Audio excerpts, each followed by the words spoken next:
Good morning, everyone. Good morning. I'm pitch hitting. I'm Linda Fitzgerald pitch hitting for Sarah Rathburn today. And we have Tracy Burns with us, president of the Whitewater Valley Art Association, with whom Healthy Fayette County collaborates. Great partnership. And we have Lisa Felsman, Systems of Care Coordinator for Centerstone, as our special guest, because this month of May is Mental Health Month.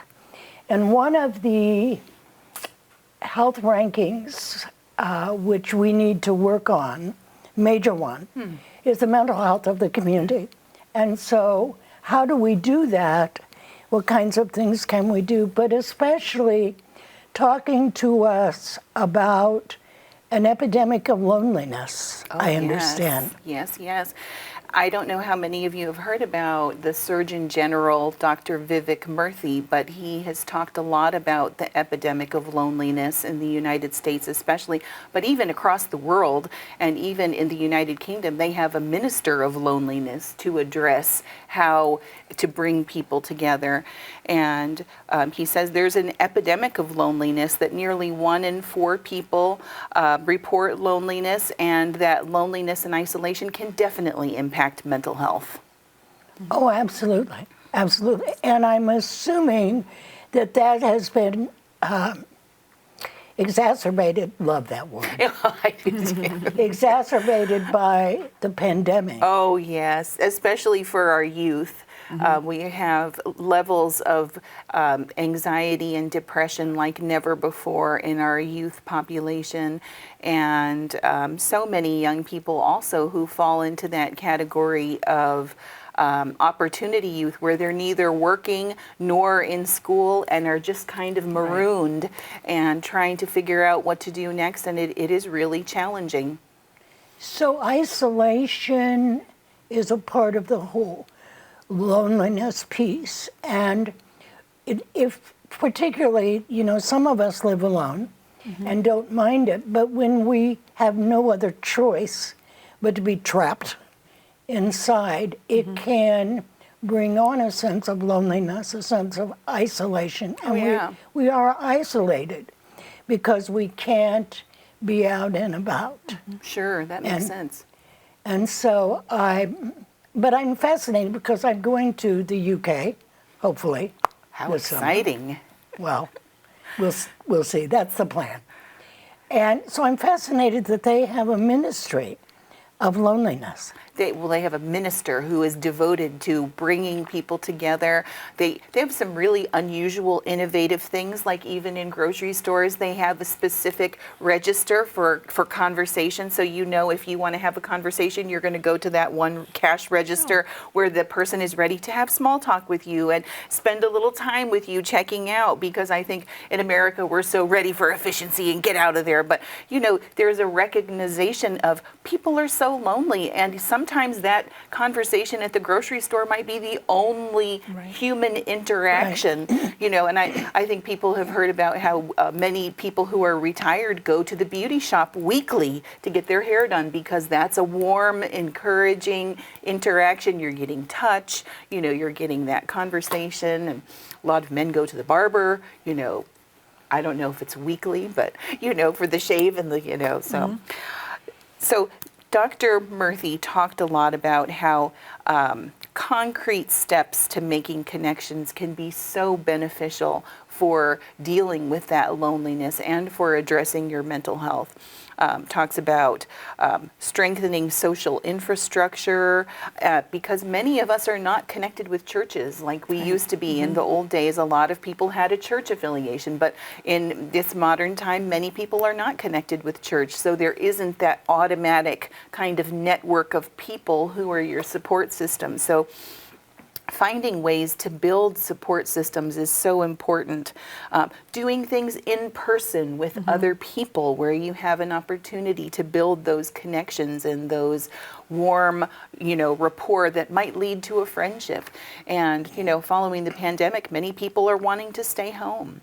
And I think it was so interesting when we did our art stroll and we're gathering information from people coming in to talk about what would bring you out of your home in the evening, because it's scary, you know. You don't know who these people are, who you might be interacting with. So it was so interesting to hear from the Connorsville folks who were coming by and giving us their feedback on, well, I might come out of my home in the evening if we could do this, you know. And it was so nice to hear that the Art Association took on a lot of those suggestions for different art classes and ways to do things together in a group and have actually carried them out. And people from multiple counties are coming to be part of that.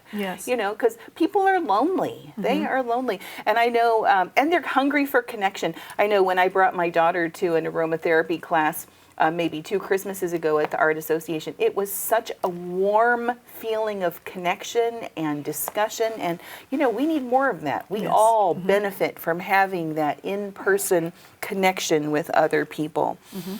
There is something that the Art Association does with Hector Perez that involves conversation. He asks a question and people respond to it.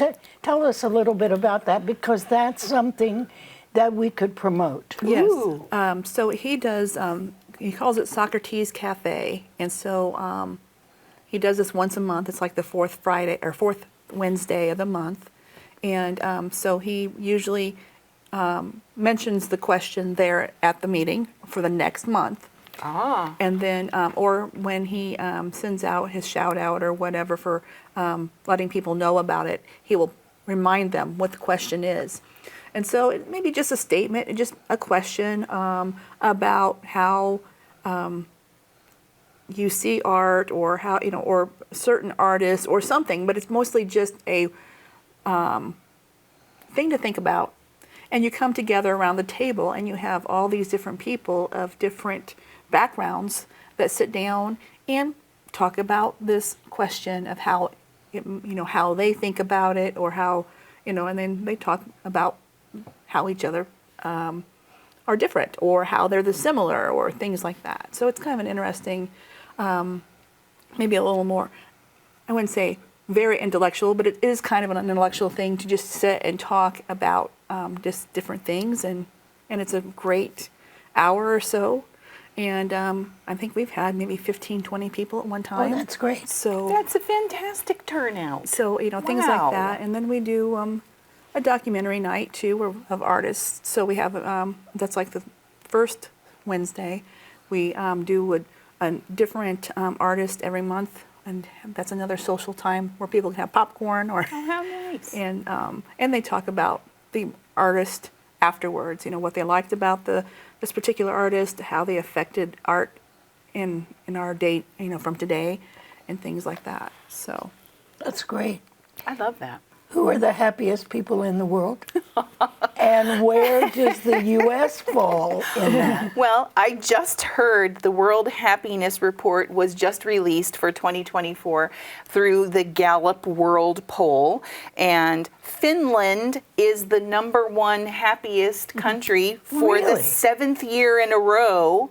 And I don't know how many of you have heard about Hygge, Hygge, but this is a practice that people in Finland do where they cozy up in the evenings, they have delicious warm comfort food and soups, and they make intentional time to spend time with people they love with cozy blankets and delicious food and intentional cozy time at home. So that Hygge movement has kind of swept across Finland, and that, I really think that contributes to their happiness. I really do. And the United States in 2023 was the 15th happiest, and now for 2024 we have fallen to the 23rd happiest. And they say that there is a large drop in wellness and well-being of Americans under 30, especially because children are experiencing something that is almost like a midlife crisis. They're having anxiety and depression at unprecedented levels. And many, you know, we talked about how there's a lot of continued impact of the pandemic isolation that happened, but it's really affecting our happiness levels. And I think families are often really unequipped to know what to do. And one thing we talked about is, how do you know when it's time to seek out help for your family member? What would you notice that would make you say, okay, this is not just a phase. We have got to get something done here. We've got to make sure that things are going to be okay. And what to look for is multiple days in a row of noticing sadness, and with teenagers and preteens, irritation. That can be another big thing. If you notice a lot of snapping and irritability, that can be a sign of depression, honestly. And so if you notice a lot of that, and you notice it in multiple settings, not just at home, but at school and in the community, if you notice things like cutting, self-harm has also risen tremendously as a coping mechanism. It's a maladaptive coping mechanism, but a lot of young people have turned to that.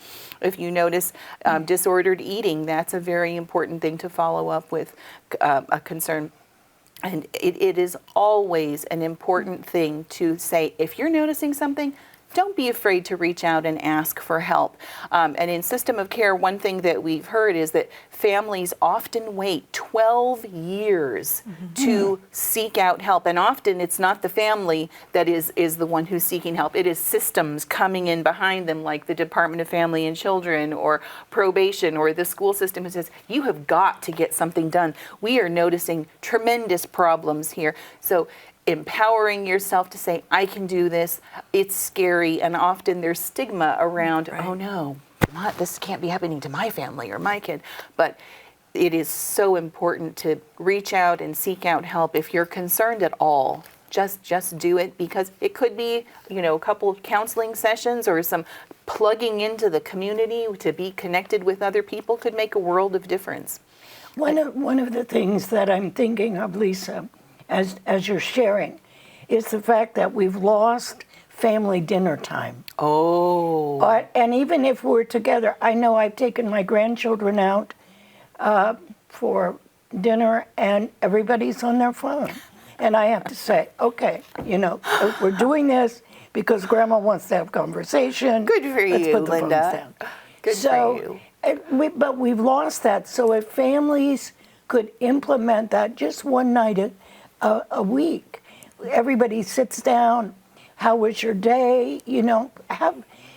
It's okay to have questions to ask. It's okay to say, we're doing this for our mental health. Oh, yeah, I love that idea. And the other part is spending time together, because I think that's another big part that kind of got away from us during the pandemic, because everyone got their food, went to their own separate place. You just kind of became very accustomed to doing your own thing. So that family dinner time is tremendously impactful as a protective factor for families, and to build that warm connection. And playing games too, like playing Uno, or it doesn't have to be a long Monopoly game. It could be something quick and fast. So I totally agree with you about family dinner. So important. Speaking of what we can do, what are the kinds of things that we can do individually as a family, but as a community? John and I were just talking before we started about, our mental health in Fayette County is one of our number one causes bringing our health rankings down. And so I said, what's the problem? What do we need to do? And one of the answers was amenities. Okay, what kind of amenities? And a lot of times people just answer that because it's kind of the thing. Yeah. But then when you ask specifics, because we have to know, what do you want? Or what do you need? It's more, they don't really know. Trails was one thing. And there's a whole piece to that, which we'll share later. But what can we, as a community, as families, as individuals, what can we do? Well, there is something to be said for having a connection with a special adult or two adults. And many young people do not even have access to building those kind of relationships, because they say, what is that big protective factor that's really going to help a youth? It's that connection with an adult who is in their corner, who gives them that unconditional love and unconditional positive support. But how can we build in opportunities for young people to form those relationships with adults who are not in their family? And, like we said earlier, without church, there's not a lot of opportunity there, but what other kind of community events or opportunities like Boy Scouts or Girl Scouts or sports or 4-H. Yeah, 4-H. 4-H is such a good one, and it is an under-recognized, fantastic way of connecting with people. There's just so many different ways to think about bringing people together, but that could make a huge difference. You're so right, Linda. And I think our parks are amazing in Connorsville. And getting outside, taking a walk, going to the art stroll, One of the 4 pillars of the art strolls is building a sense of community. The idea of coming together the second Friday of each month. This month it'll be the third Friday of the month because of the weather. Oh, yes. But just being out and mingling and seeing people maybe you haven't seen for a while, we've seen that. Plus, we have people from out of town who have come to Daniel's for a meal, see all these people downtown on a Friday evening, come over and say what's going on. Oh, I love it. The other neat thing about the art stroll that I think people need to recognize is that when you Google it, and I think you told us, when you Google it, we're in the first 10. And it's the top 10. Pretty amazing, isn't it? Yeah, we're in with not just Carmel and Broad Ripple, but other states. Oh, yeah, absolutely. And so, I'm thinking, how did we get there? We do a lot of marketing, but still, I mean, that's a tremendous, and it is bringing out more and more people, and it is connecting to the arts, because being involved in the arts, which includes more than just throwing paint on a palette, includes music and dance and, all different kinds, and art for me may be different than for the two of you. Right. So getting people connected, just coming to an art class.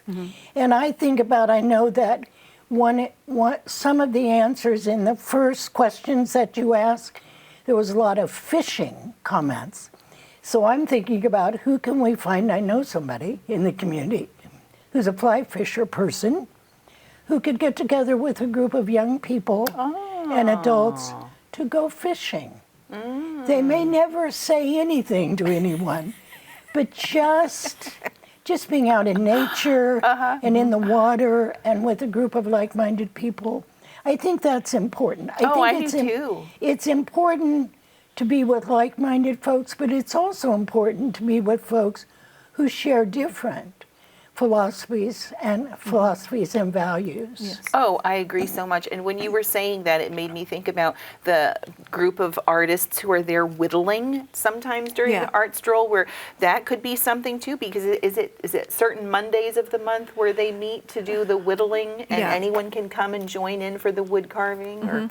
Yeah, the wood carving, John has actually had a few classes where he's taught some different things, but they also meet on Monday nights from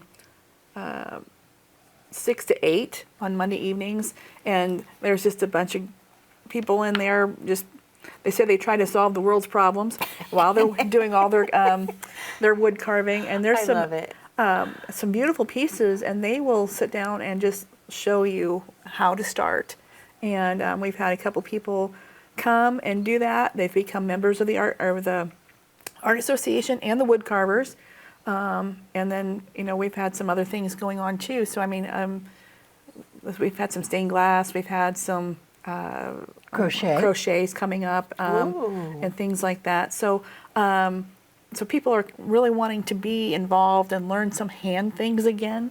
So, and these are, not your typical art pieces. They're, but they are art and craft oriented that help you feel better when you do something. to One thing create I something. love about the Art Association is there's so much different kinds of art for so many different kinds of people. Like the Yes. exhibition last year where the young man showed all of his photography of abandoned spaces. I mean, that brought in different people who would have come for paintings or, you know, and I think a lot of people were like, this is cool. Like, Yeah. they were really engaged by seeing that it was just different and they were so interested in it. And that's one thing I think is so beneficial about art. And I got to go to the CADCA convention in DC in late January and February. And one of the big sessions that I enjoyed the most was talking about public art Right. and how can you bring people together and build community. Bring them together around art because everybody loves to dabble with something. Right. You know, and you never know what might really spark something in you and bring you away from your phone because our phones can be one of the biggest pacifiers.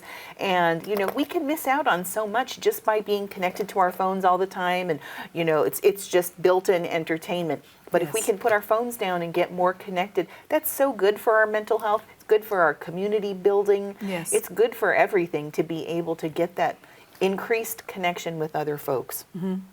So what do we kind of got away from talking about what the community can do or what we can do as individuals to spark something in the community. I mean, the art stroll was just kind of it just kind of came out of Healthy Fayette County, what can we do, and Tracy getting involved. But what else can we do to help our particularly our young people? And part of the problem, I think, is a sense of loss of family. You know, mom and dad are both working on necessity, and maybe can't go to all the sporting events. I know I could not when my daughters were in school. But what can we do as a community? Because it is a community thing. Our health and wellness, people do not realize how important it is to our economic viability. So what can we do? Give us your wisdom, Lisa. Well, I think everyone has the power to make decisions for themselves and to live out their truth and live out what they feel compelled to do. So I think if you can share, I am intentionally having family dinner tonight because I am really wanting to build this warm rapport with my family because they are the most important people to me. I think when you share that kind of thing on your social media or with people that you know in the community, they might go, oh, Linda's having a family dinner with her grandchildren. I could have taco night with my family too. And that ripple effect that comes from hearing about, oh, they're doing this, I could do this too. And that kind of ripple effect is a very positive thing. And it can come from one person. It can come from you sharing your intentions of making things better and more connected with your family. Because you have the power. Everyone has the power to do this for themselves. But it takes effort. So encourage yourself to do it. But I really do think you have the power to make change and to seek out additional help if you need to. I used to work for Birth to Five, serving families with young children, and one of the things that they said is you're the designer, you're the consultant, and you are the authority on your family. And so make those good connections. Ask for help. Reach out to other people and say, what did you do when your teenager was doing this kind of thing? Because, boy, I'd love to hear about your experience, Tracy, because I know you've been through that phase. You know, so don't be afraid to make those kind of connections with folks, because that builds relationship. And that's something the community can do, is to encourage that. For instance, on the other end of the spectrum, the Parks Department is doing Living Well, Aging Well. Ooh. And so they're bringing folks, I think it's 50 plus, together, and they have a game day and different events where they're coming together. I would like to do something called Women on Wednesday. And we just come and we have some food and we have conversation. I think people would And we turn out just- in force. We just share, well, it's just for us girls. But we would share, you know, and it would be almost contractual that what is said here stays here. So that people could say, I'm really hurting, and feel that it's okay to do that. One of the questions we have is to talk about 211. Oh, And yes. 988. Yes. Those are very helpful connections that you can make from your phone. You can call 211 or you can text 211. They are the clearinghouse for information. And then 988 is the special mental health number. So that can, instead of calling 911, you would call 988, and that would get you connected immediately with someone who is very well equipped to talk with you about mental health, about resources, about referrals that could be helpful. You can also text 988, I believe. So that is another great way of being able to connect and get that immediate help with people will know who can send you to your. They will have your information. And actually, as part of System of Care, 211 folks are part of our System of Care, and they are trying to be aware of what's going on in Connersville so that they can then fill that in for their 211 database. Okay. So they're very interested in being part of knowing what's going on so that they can then share that with people who call in for them. To tell our folks in the few minutes that we have left, what you do with systems of care.